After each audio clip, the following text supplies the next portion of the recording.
Hey there YouTube, it's Michael here. I'm doing a video on my Wii U. And I want to do a video on my Wii U because I feel like it's a very unappreciated system. There have been a ton of great Wii U games to come out recently, and people don't give this system enough credit. And I wanted to also point out that from a collector standpoint, I believe that this will be a collectible, very collectible system. A, because it didn't sell very well. It's only sold around 10 million units, which, believe it or not, the Turbografx 16 and the PC Engine have sold, I believe, more units than the Wii U. And that will probably change over the next couple of years. But when you think about those numbers, it's staggering, because look how hard it is to get a Turbografx 16. And look at the awesome exclusives on the Turbografx 16. Very unappreciated system back in the day, at least in the United States. And it's still unappreciated now, but people definitely have caught on and realized what a great system that Turbografx was. And I feel like this will be the Wii U. The Wii U has a ton of functionality to it. I know it's kind of gimmicky. The system itself is not very powerful. They made an 8 gig unit, which is white, and then the 32 gig unit, which is black, and that's it. You know, as big as games are today, I don't know why, and how cheap, you know, storage space is, I don't know why they chose not to put more memory into the Wii U. But what's great about the Wii U is you can plug in a USB external hard drive to up your memory, but it kind of sucks you have to do that in the first place. Another kind of gimmicky feature is the gamepad. Now, I wasn't a huge fan of the gamepad when it first came out, but the more and more I used it, the more and more I enjoyed it. What's really cool is you can remote play. You know, if my wife wants to play a game on PS4, Xbox 360, whatever, I can play this on the gamepad. Really cool feature. I never thought I would use it, but I do. I use it a lot. And then obviously it has the amiibo functionality. You really can't talk about, the Wii U without the amiibo craze. Now, I was not one to start collecting amiibos. And because of how expensive, how sought after, rare, like, I'm a collector, and I didn't want to collect this shit because it was just getting out of hand. And I know now it's a lot easier to collect amiibos, and the prices have gone down. You know, like a Marth used to be like a freaking $100, $200 amiibo. It's definitely like come plummeting down. Now it's like 30 or 40 bucks.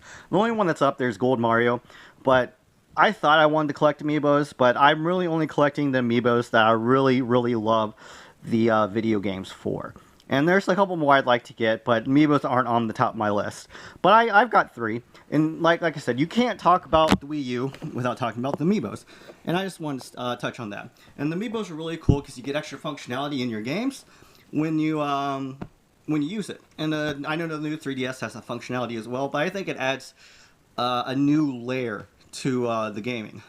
You know, another thing I want to touch on is the free online. The online's not great, but I'm going to tell you, I have not dropped an online connection on my Wii U playing like Mario Kart or Smash.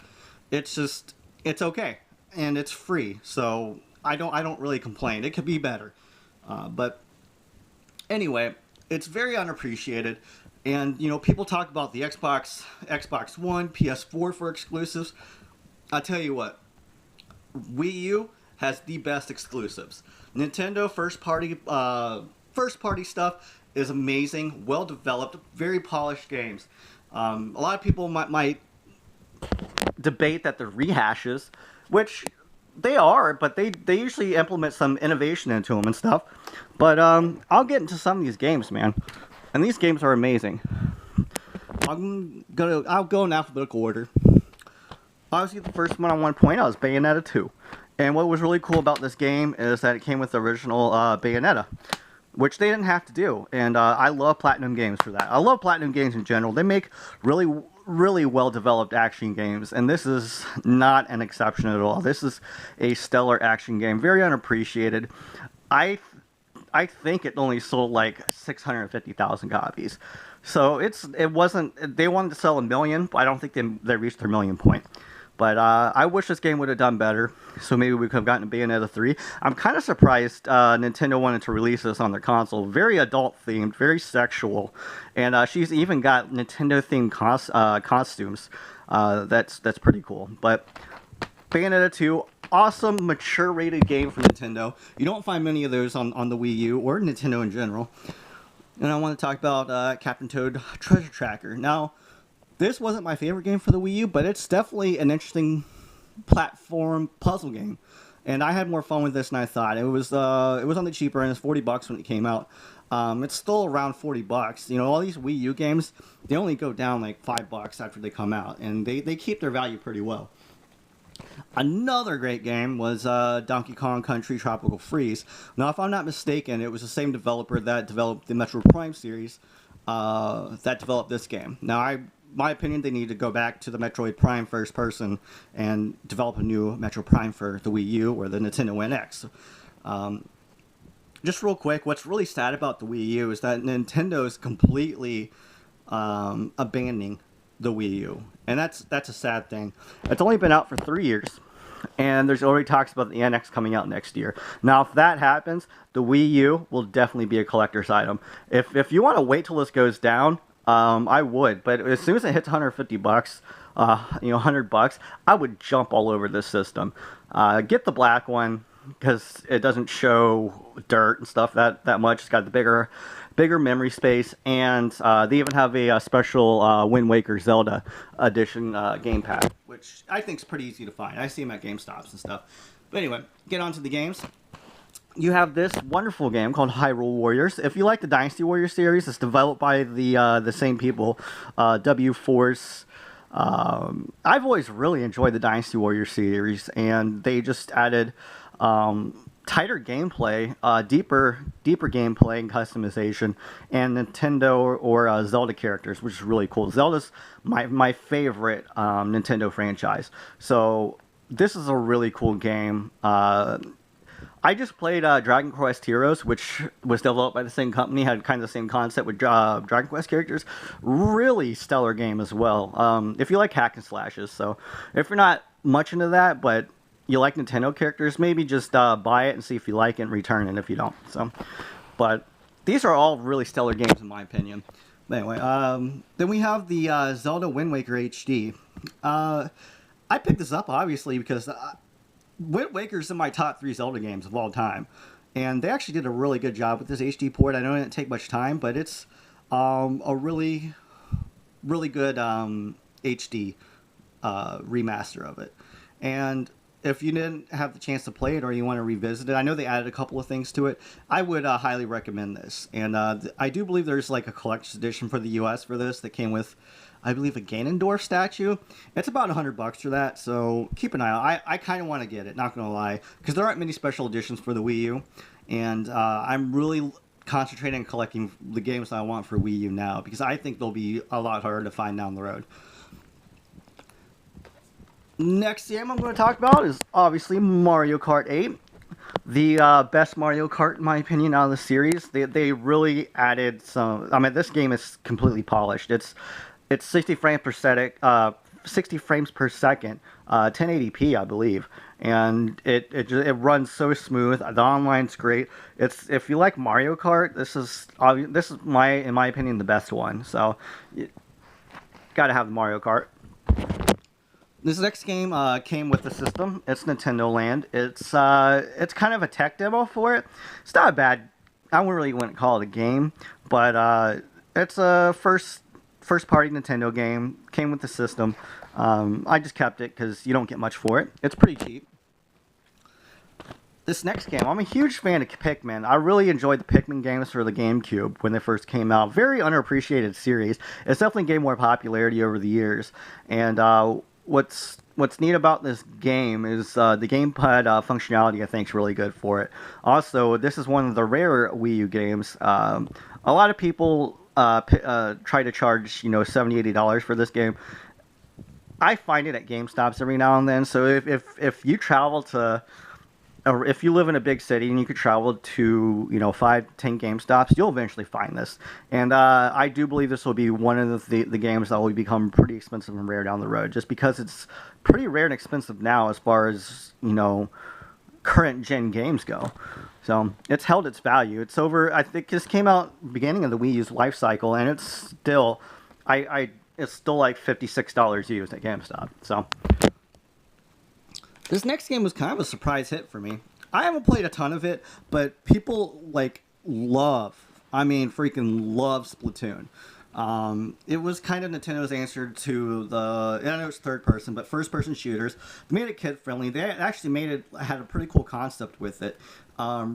Really cool game. My opinion is if this doesn't interest you, rent it or buy it with the intention of returning it, just to try it out. Just give this game a shot, because I think if you gave this game a shot, looking at it is one thing, but I had more fun with this than I thought I would. Next game I'm showing is Super Mario 3D World, and to be honest with you, this is my favorite 3D Mario game, and that's going over Super Mario 64, which I have very fond memories of growing up. It's going past Super Mario Galaxy, which was an awesome, awesome game. This was a really, really good Mario game, and I highly recommend this game to anyone that gets a Wii U.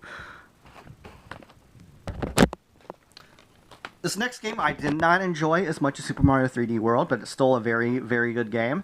It's new Super Mario Bros. U, and it actually comes with the Super Luigi Brothers U. Now, you can buy these separately, and to be honest with you, I do believe just the plain Luigi one is pretty rare, and it still goes for like $40. But if you're a collector and you're looking for kind of a rare game, I do believe that Super Luigi U is pretty collectible even now. But if you like the 2D platforming Marios, this was okay. It wasn't my favorite out of the series, but it's still worth a pickup for your Wii U.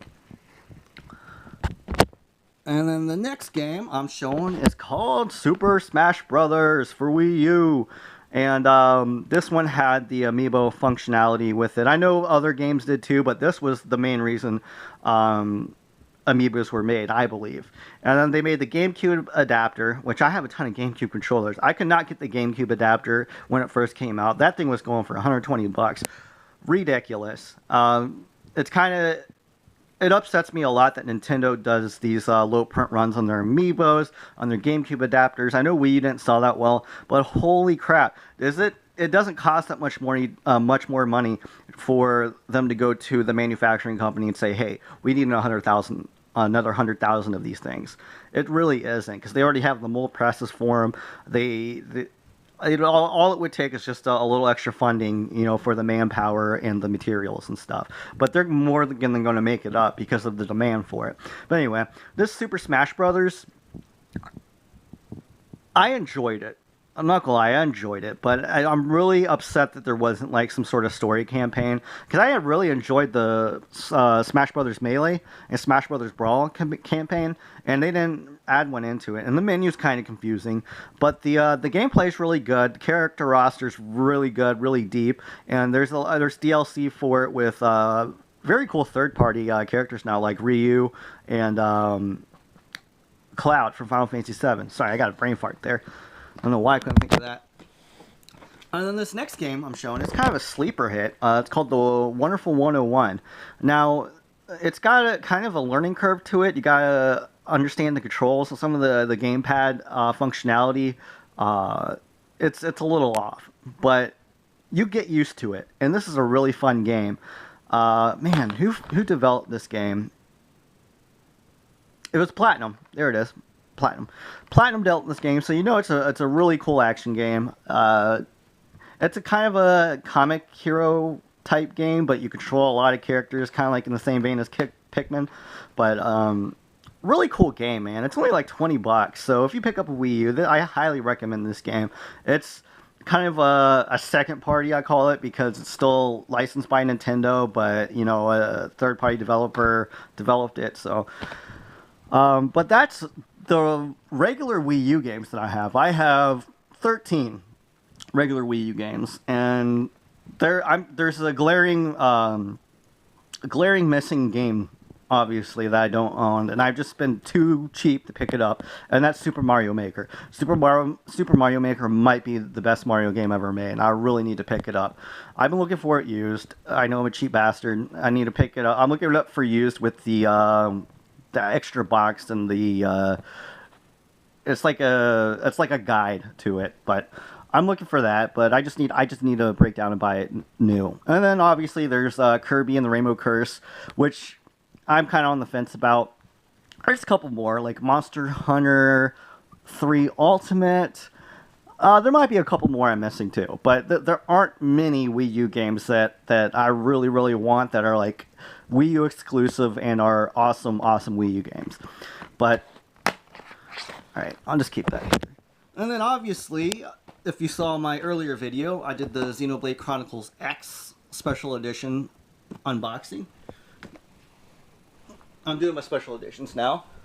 And then what was really cool is I bought this Yoshi's Woolly World. I haven't opened it yet because I don't know. I don't open games until I really want to play them. And if it's been so long, maybe I just keep them sealed because I'm not a big collector of sealed games, but it's hard for me to open games after a while. But anyway, this one came with like a really cool yarn Yoshi. My wife's into like arts and crafts, and so is my wife's mother, my mother-in-law. But she thought it was really cool, so she actually bought this for me. That's really awesome. And the game isn't bad. It's kind of reminiscent of Super Mario World 2 for the Super Nintendo. So if you like games like that, then keep an eye out for that one. And this last game, I was going to do an unboxing for, but I actually didn't unbox it yet, because I've still got a back catalog of a ton of games. And that's Rodea the Sky Soldier for the Wii U. I know this is an NIS exclusive. This was $75 when it came out, so it was only $15 more than the regular edition. What was really cool about this edition, it came with a Key of Time pendant. It came with an art book, a soundtrack. I think it came with something else. And it came with the Rodea the Sky Soldier for the Wii and the Wii U. I just took, I grabbed an extra case from GameStop because they let me have it. But it's got a reversible cover sheet. And it came with the Wii version and the Wii U version. Now, to be honest, the Wii version is the superior version. And the Wii U version is kind of it's a 3DS port. They remade the game for the 3DS and they just ported it to Wii U, which was kind of lazy, in my opinion. But only first print editions of Rodea the Sky Soldier got the original Wii version. And I'm actually not sure if you could just take the Wii version into like GameStop and trade it in and stuff like that. But to be honest with you, I believe this will be a very rare game down the road. I know it didn't sell very well. I know it got very mediocre reviews. And the reviews were mainly for the Wii U version of this game. Now, if you play the Wii version, I've seen gameplay and I've actually played it. It's pretty fun. Pretty freaking fun. And what's really cool about this game is it's, what was his name? Yuji Nori or something like that? I know that's wrong, but it's something like that. He was the creator of Sonic and Knights that created this game. The writer of Tales of the Abyss and Tales of Symphonia wrote this game, which I'm a little surprised because I think the writing should have been better if he had those two games under his belt, because those are two of my favorite Tales games, and the writing on it was really good. But the story's just kind of meh. The gameplay's, it's interesting. It's really cool being able to fly around and stuff, and this is a third-party game developed by NIS. If you know anything about NIS, in my previous videos that I've said, NIS does very short print runs. And it's got like a huge name, director and producer for this. It's made by NIS. It comes with a special edition that was only $15 more. It just screams, and it's on a kind of an obscure gaming system, the least favorite of this generation. The Wii U. It's on the Wii U. It's a special edition on the Wii U. There aren't many special editions for the Wii U. So it's got a ton going for it if you're looking for a collectible game. Now, I do recommend trying to find this for around the $75 to $85 price range, the special edition of Rodea. But if you can't, buy the first print edition and make sure it has both the Wii and Wii U versions of this game in it.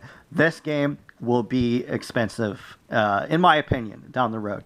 That's just a speculation on my part, but I truly believe that. And it just, as you can see, the Wii U has got a ton of great games for it.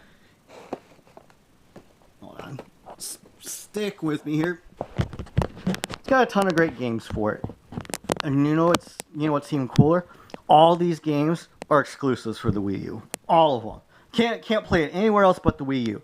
On a console that sold less than 10 million consoles over a 3-year period, that's very underappreciated, mainly because it's got a stigma. It wasn't advertised well. It's got Wii in the name, so people just thought it was like an additional game. I mean, the marketing for this was a disaster and a nightmare. But this is an awesome system, guys. I really want to do a video once I got my Xenoblade Chronicles X Special Edition. I do have Twilight Princess HD with the Wolf Link Amiibo pre-ordered. There's a ton more games coming out for it, man. Pokken Tournament, which is a Pokemon game made by Bandai Namco. The creators of Tekken. So it's a fighting Pokemon game. How cool is that? And then there's Shin Megami Tensei Cross Fire Emblem. Yeah, there's like a ton of cool games coming out for this still. And I'm a little concerned that Zelda Wii U won't come. It will be a crossover game, kind of like Twilight Princess was. It came out for GameCube and the Wii. I'm a little concerned that Zelda Wii U won't be just for the Wii U, be for the Wii U and the NX. And that'll be sad, because that'll be the only time a Nintendo console or handheld, minus the Virtual Boy, didn't have a standalone Zelda title. And that would be very sad to me. You know, if they do that, they've pretty much given up on the Wii U. And I'm pretty sure they've given up on the Wii U in general, but it's sad, because if they really would have marketed it better and pushed some of these games a little harder, I think it could have been a good selling console. And because it isn't, they just given up on it. And as a collector, I have to appreciate this. This will be the Turbografx 16 of the 8th generation. That's my opinion, but that's, I know I made a 22-minute video, so I appreciate you guys watching the whole thing if you have, and leave comments or whatever you want to below. I read all the comments, and I try to answer almost everybody. I really do. And I'm sorry that this isn't on my computer and my camera yet. I just unboxed my computer a couple of days ago. I'm still learning the in and outs. It didn't come with editing software on it, so I'm looking for editing software for it still. So I'm still learning the interface for the computer. It's Windows 10, and I'm still trying to find some editing software. But I promise you guys, I'm doing better quality videos. And I just want to do this quick video. I want to do this video on the Wii U because it's at that time where I think people need to notice what an underrated system this is. Just like the PlayStation Vita is an underrated handheld. This is the underrated console. So, but thanks for watching, guys. Join me next time. I'll be doing some more videos, hopefully in some better quality, some better editing, stuff like that. But I appreciate all the subscribers, all the comments, everyone that supports me. And, you know, I'm okay with criticism. You know, people out there either, there are a lot of haters out there, but there are a lot of people that have constructive criticism. I'm okay with that. I'm okay with anything. Opinions are opinions, just like this is an opinion of mine. Just, you know, take it with a grain of salt. You know, I'm just trying to help collectors out there. I do this for fun. But I do appreciate everyone's support that's supported me so far. So, but if you got any comments, leave them below, and join me next time. Thanks for watching, guys. See you later.